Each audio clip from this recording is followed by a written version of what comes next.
before we really start to see it show up in the hard data. Yeah, makes sense. Amira Amokwe is at Bloomberg. Jordan Holman is at the New York Times. Thanks so much, you two. Thanks for having us. Thank you. Wall Street today, the market did not love the tariff news. We'll have the details when we do the numbers.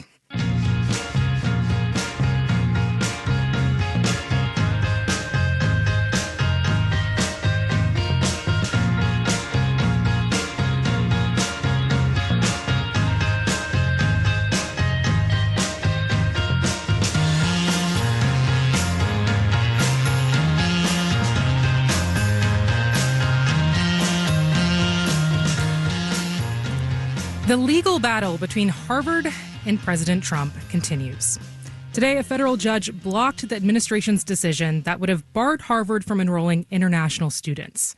About 6,800 students, 27% of its student body. But even if Harvard wins, the way the Trump administration has been dealing with colleges and universities, and international students in particular, is already having an economic impact. One that, as Marketplace's Kimberly Adams reports, is likely to last.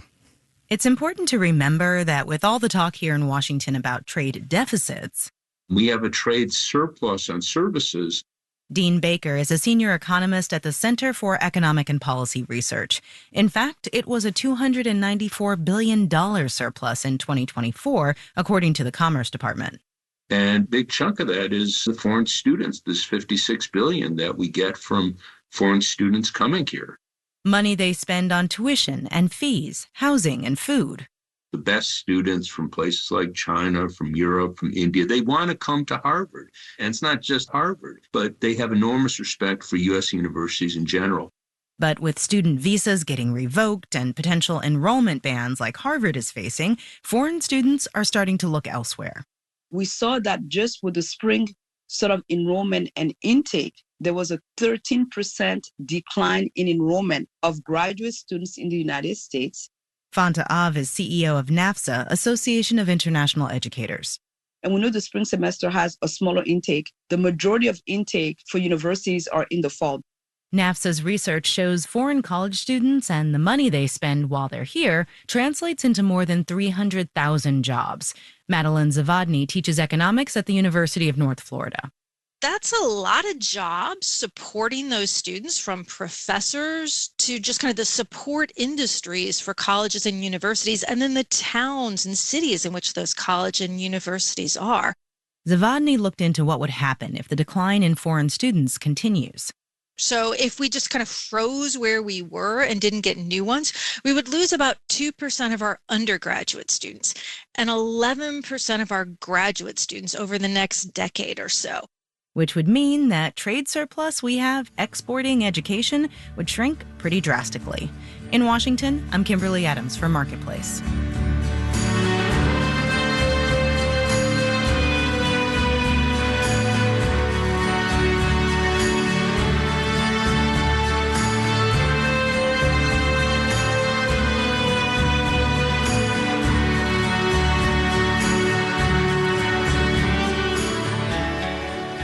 As we talked about at the top of the show, a whole lot of tariff whiplash.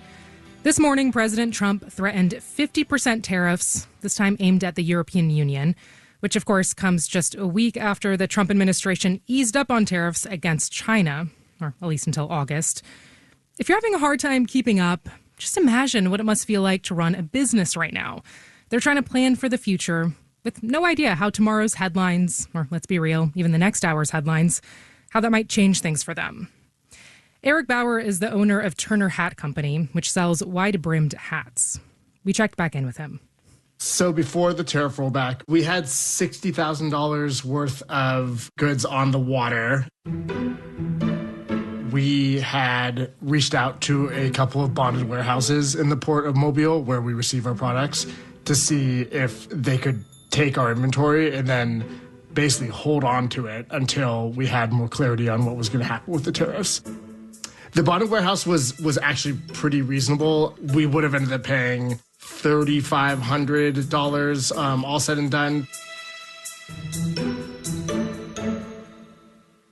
Monday came around and it was a bit of a relief, but also I think the same feeling I've had over and over again of just, why did we do this in the first place? That this was just going to go back to the way that it was. So, while one, I was relieved that we had a firm plan going forward, I was also frustrated that I had spent 2 or 3 cumulative days across the past couple of weeks reaching out to bonded warehouses, setting up all these terms, signing credit agreements, all that, just to have it all kind of go away. And that is also to say, we did pay that bonded warehouse part of the agreement to have them unload and then reload the container. So it still ended up costing us $2,000 just to have this kind of partial delay.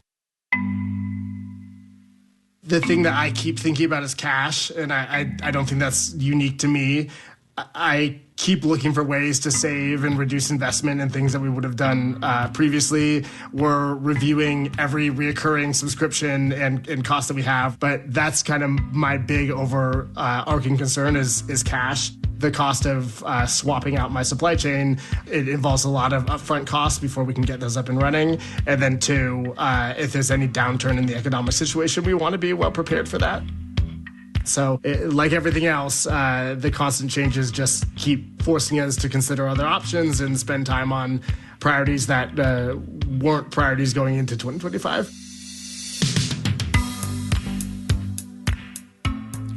That's Eric Bauer from the Turner Hat Company in Washington.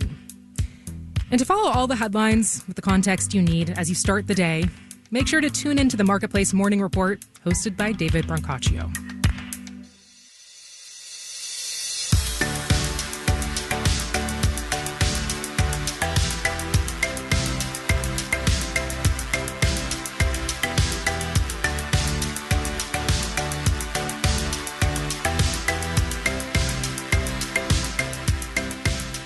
Coming up, it's really just about wanting to be a part of something from day one. Things are looking pretty good over at the WNBA.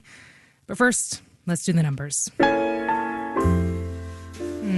The Dow Jones Industrial Average lost 256 points, 0.6%, to close at 41,603. The Nasdaq dropped 188 points, 1%, to finish at 18,737. And the S&P 500 subtracted 39 points, 0.7%, to end at 5802. For the week, the Dow sank 2.5%. The Nasdaq also dropped 2.5%. The S&P 500 stumbled 2.6%.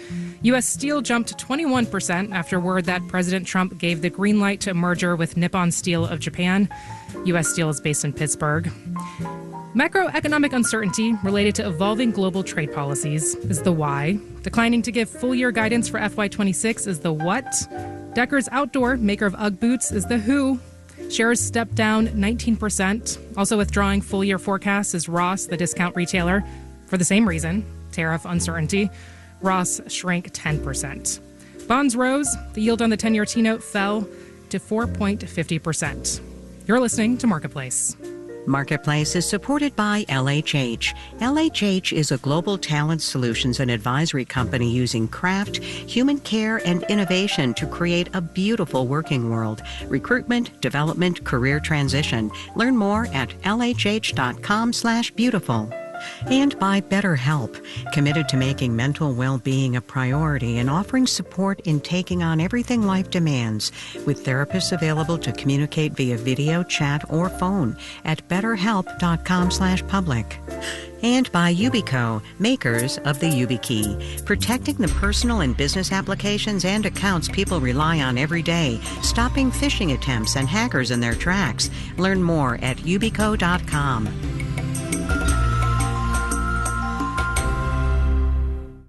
WNYC supporters include Mercury, a fintech company that brings together banking, bill pay, invoices, and more in order to simplify how businesses handle their money. Learn more at mercury.com. New York's got one of the most complicated transportation systems in the world. From flying into Newark Liberty to changing at Jamaica, being a New York commuter isn't for the faint of heart. It's why we launched On the Way.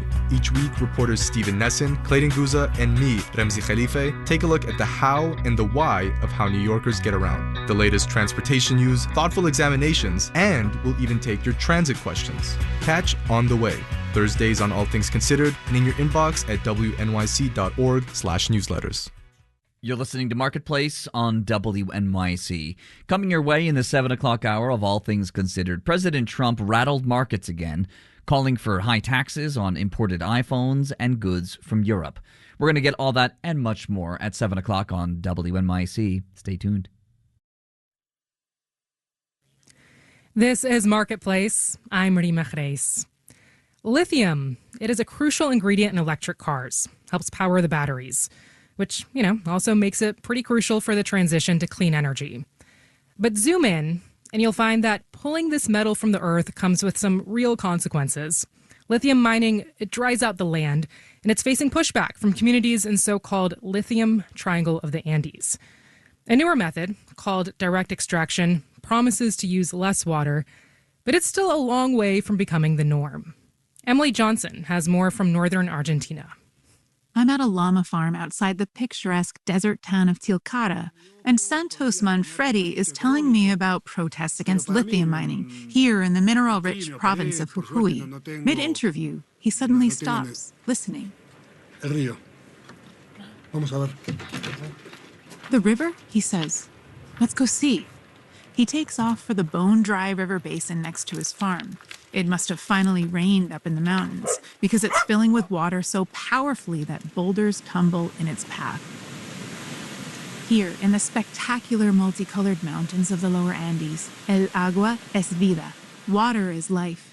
During Carnival, women pour spirits on the ground as offerings to Pachamama, Mother Earth in Quechua, and perform a protest anthem on reed flutes.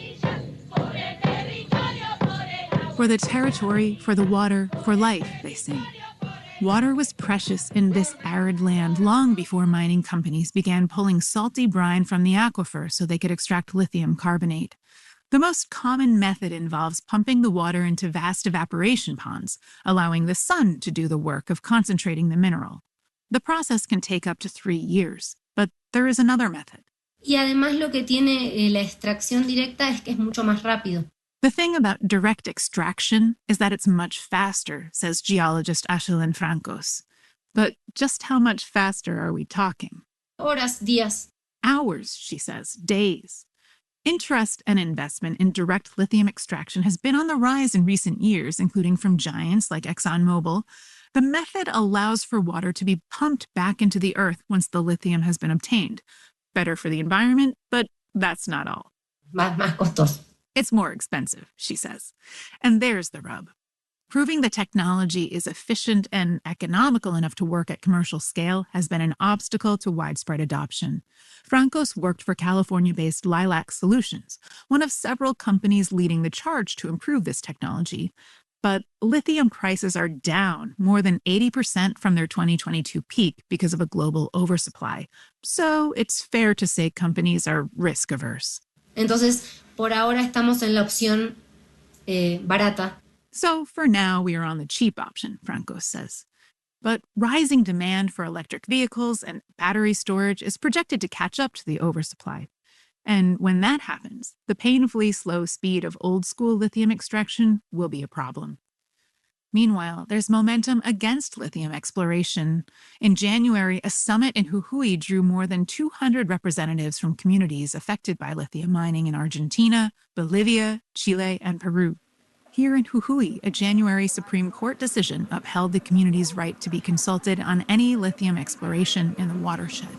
Y si no hay acuerdo entre comunidad y gobierno, no se lo puede hacer. If there is no agreement between the community and the government, Eloy Quispe says, you can't do it. We're standing on the vast windswept salt flats known as Las Salinas Grandes. Quispe is a sixth-generation representative of the Cocha Pozo, Colorado, one of several indigenous communities here. Lo que tenemos acá es algo digno y maravilloso, lo que tenemos para nuestras futuras generaciones. Sí, eso es lo que nosotros peleamos. What we have here is something worthy and wonderful for our future generations, he says. That is what we fight for. In Argentina, I'm Emily Johnson for Marketplace.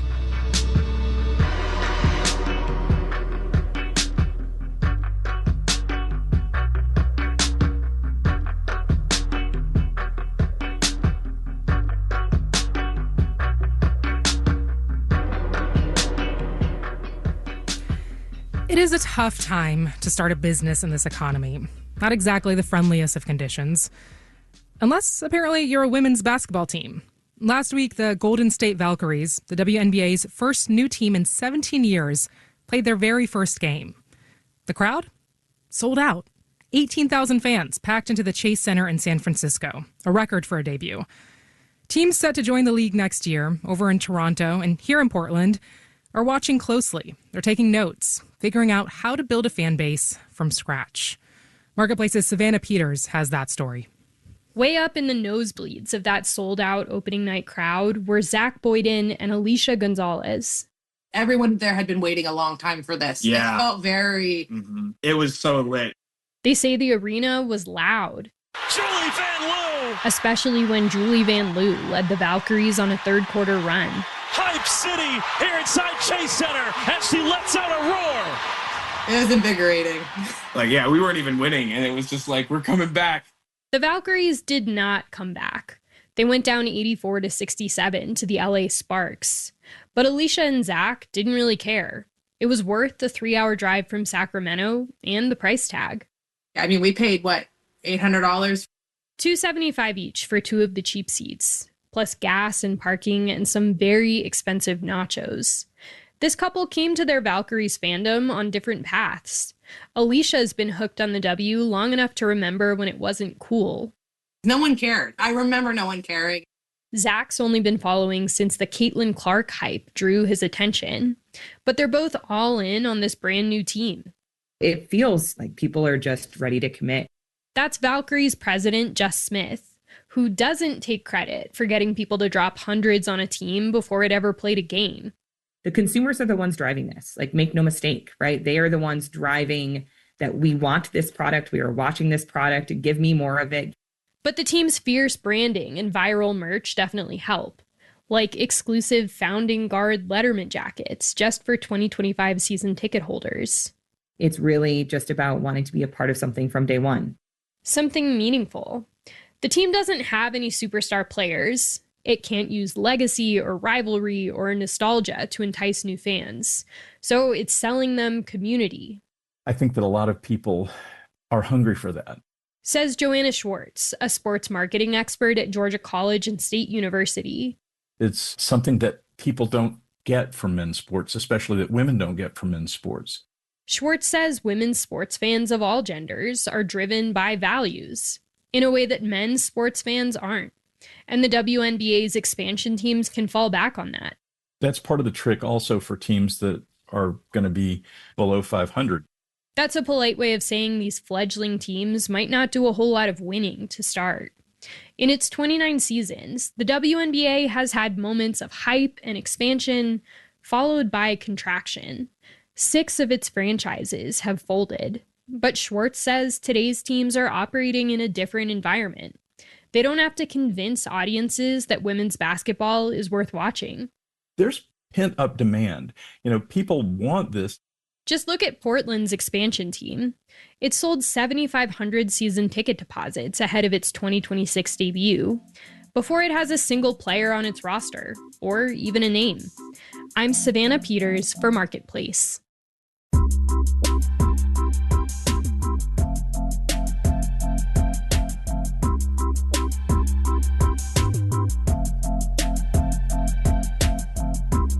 Marketplace is supported by WSJ Plus, a news bundle that brings together business and finance insights from the Wall Street Journal, MarketWatch, Barron's, and Investors Business Daily all on one platform, so readers can explore every angle.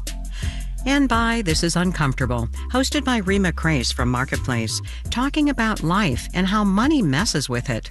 New season available on podcast apps. This final note on the way out. More Americans are looking abroad. Between the months of January and March, a record number of Americans applied for British citizenship. That's according to figures from the UK Home Office. Roughly 2,000 Americans put in an application, which I know sounds like a low number, but apparently it's the highest since records began in 2004, and it's a 12% jump from the previous quarter. Applications had already been trending upward late last year, right around the time Trump was reelected. Our theme music was composed by BJ Liederman. Marketplace's executive producer is Nancy Fergali. Donna Tam is the executive director. Neil Scarborough is the vice president and general manager. Big thanks today to OPB. I'm Rima Jerez. Have a good weekend. We'll be back on Monday.